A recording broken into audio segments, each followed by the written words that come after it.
In this devotional, I'm going to share with you 3 thoughts from Matthew chapter 17, verses 1 through 8, where I'll answer the question, what is the Transfiguration?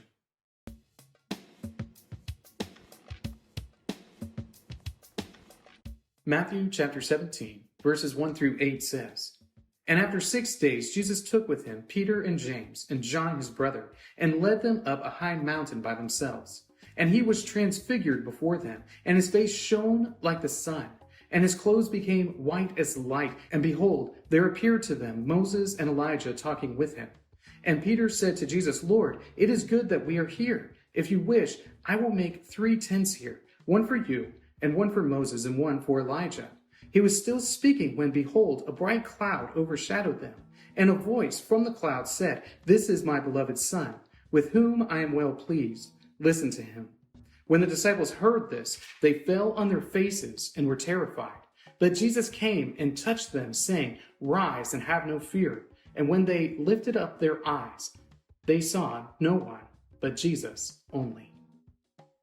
The Transfiguration is one of those strange events that happens in Jesus' ministry. It's one of those events where you're trying to figure out what exactly is going on here. What is happening that we're missing in this amazing display of the Lord's favor? Well, I'm going to try and answer that question for you from Matthew 17, verses 1 through 8, answering what is a transfiguration. Thought number 1, glimpse of glory. What happens to Jesus is essentially that he is glorified in some kind of physical way. That he is transfigured before them, meaning that all of a sudden he is glowing, that he has this radiance about him, that he looks different. The experience of being around Jesus is different, that something special has taken place to announce to these 3 men who had been with Jesus that he is special, he is distinct, and he is unique among all people on earth.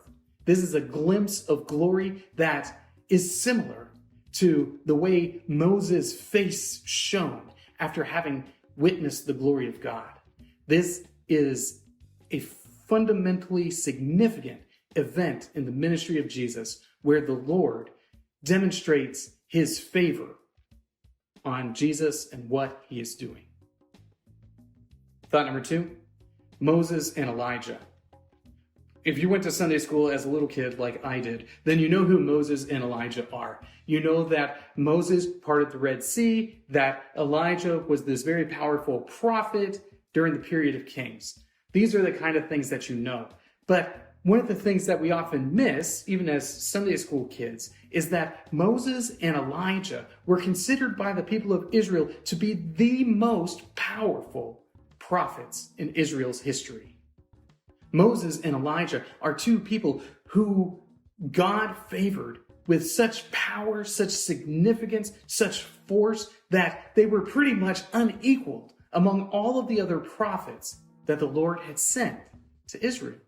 So when Peter, James, and John see that Jesus is being equated with Moses and Elijah, what they're witnessing is that Jesus is minimally as significant a prophet as Moses and Elijah. This would be profoundly significant for Peter, James, and John. Thought number 3, God speaks. This is the voice of heaven. This is the voice of God coming, saying, "This is my Son in whom I am well pleased. Listen to him." It's those same kind of words that were spoken at Jesus' baptism, where the heavens sort of part and you hear the voice of God. God speaks his blessing upon Jesus to reiterate to Peter, James, and John that Jesus is accomplishing something profoundly significant for the entire world. Jesus is unique among all of the people. He is unique even among Moses and Elijah, that he is special. He is the Son of God. And as such, has significant power and glory and authority in all the earth. These three thoughts come from the assigned reading of Matthew chapters 17 through 19. If you'd like to read through the Bible with me, you can do so by subscribing to this channel, by clicking on the link in the description, or by joining the Facebook group Through the Bible, where we are reading the text of Scripture together.